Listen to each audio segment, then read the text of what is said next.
When Tenet came out in theaters, and I noticed this every time that a Christopher Nolan movie comes out, people will rank his movies. You'll see all these lists of what's the worst Christopher Nolan movie all the way to the best one. Usually in those rankings, you see The Dark Knight Rises right at the bottom. A lot of people seem to not like that movie and hate on it, and that's wrong. It doesn't belong there. It doesn't belong at the bottom. With Christopher Nolan movies, it's tough because many of his movies have been fantastic. Memento, The Dark Knight, Interstellar, another movie people don't like as much as I like. I like that one a lot too. Inception, Tenet, Dunkirk, and so you could really say any of his movies are good. There's never been a bad movie that he's made, but the one people seem to really dislike is The Dark Knight Rises, and I wonder if what happened to Inception will happen to it, where it was this huge hit, and then there was a backlash to it for several years, and then now there's almost a backlash to the backlash where people are like, no, it's a lot better movie than you think it is. So I'd like to sort of create that for The Dark Knight Rises and talk about why I think it's a lot better than people give it credit for. Number one, it's one of his most ambitious movies.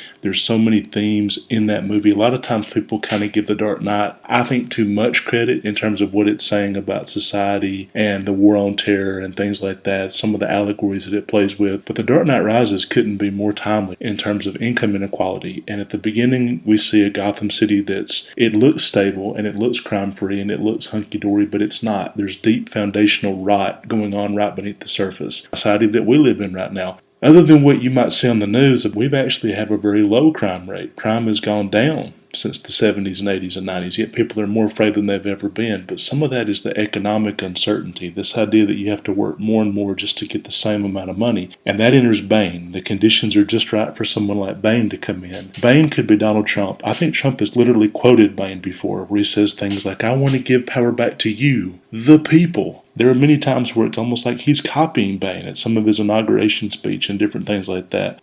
That works out because, of course, Bane is not really his own man. He's not really there to help the people at all. He works for the League of Shadows. The League of Shadows might as well be Vladimir Putin in Russia. Ra's al Ghul could be Putin. Talia al Ghul. Basically, that's the new wave of communism, this international order that they think they're helping people, but they just want to sow destruction and chaos and ruin American cities. That could be Russia or China or communism in general. And that's really who Bane services and works for, despite what he may tell people. When the League of Shadows is talking about the decadence of Gotham and how it's unsavable and it needs to be ruined and destroyed, that could easily be Soviet Russia talking about America and its decadence and how it needs to be raised. And then there's the corrupt banker played by Mendelsohn who uses Bane in the League of Shadows. He thinks that they're helping him get more power and take over Wayne Enterprises and that they would care about money and that they care about those things because he thinks that they think how he thinks. That could also be like American businessmen that are doing all this business with China and Russia thinking like they're on the same page as me, they care about money, not realizing that it could be too late as they're making deals with them, that they really are not on the same page and that they really don't have the same goals. So in these scenes, they're actually talking a little bit about revolutions and how sometimes revolutions look better than they really wind up being. Pretty heady stuff for a comic book movie.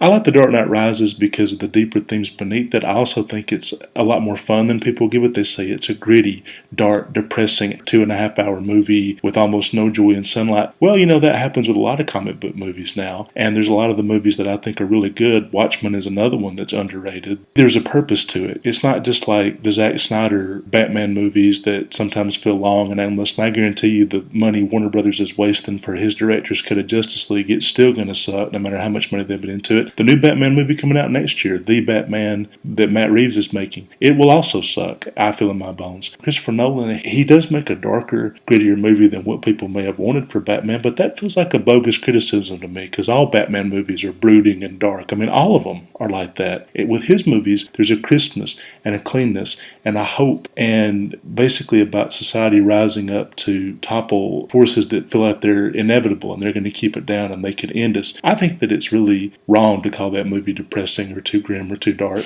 especially because at the time that was coming out, Marvel was making more and more factory product. All that was getting rubber stamped. People were saying that that was better than it really was. So see The Dark Knight Rises for Christian Bale's fantastic turn because it really brings the trilogy full circle. You see the beginning of Batman, the middle of him, the ending of him, and Hathaway's good as Catwoman. Tom Hardy's great as Bane. Joseph Gordon-Levitt is solid. And then all the people we'd seen in the movies before, like Morgan Freeman and Michael Caine, they all get satisfying resolutions to their stories. I also love the beginning, plane hijacking. That's a great wowzer moment. But then also the full-on audacity of what Nolan's trying to attempt, where it's like Gotham City has been taken over. It looks like it's the same, but Scarecrow, he's in charge of the court system. Could speak to the way that we live today. Everything looks the same. A fascist coup doesn't appear like it's taken over, but it has. Something is rotting from inside our political system, from inside our court systems. Well, that's Scarecrow being the judge and jury of all these different people and making them walk it on the ice, and it's all a sham trial and kangaroo court. That could speak to what we're going through today. So for these reasons and more, I highly recommend it. I think it's a lot better movie than critics give it credit for.